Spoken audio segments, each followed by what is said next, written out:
வணக்கம். நம்ம நல்லா இன்னைக்கு நம்ம பார்க்க போகிறது என்னன்னா பைனாப்பிள் ஹல்வா. இந்த ஹல்வா வந்துட்டு நம்ம கை வலிக்க கிண்டணும். அதனால தான் அந்த பைனாப்பிளோட மனம் டேஸ்ட்டு சூப்பராக இருக்குது. ஸோ இதோட ரெசிபி வந்துட்டு நாளைக்கு எப்படி கிண்டன்னு நம்ம ஷெஃப் பூதலிங்கம் வாங்க.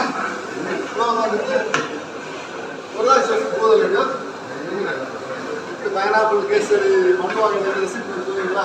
கண்டிப்பாக சொல்லலாம்.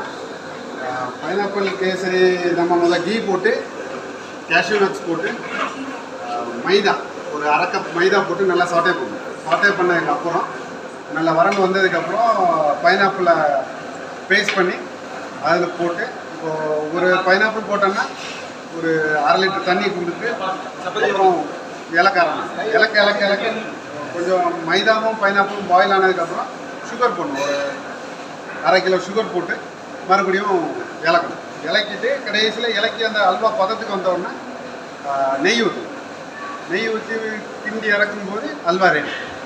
கடைசியில் கட் பண்ணி உங்களுக்கு காமிக்கும். இந்த மாதிரி வரும் பார்த்தீங்களா? மாதிரி தான் பைனாப்பிள். வணக்கம் ருசிக்க பைனாப்பிள் சாப்பிட்டு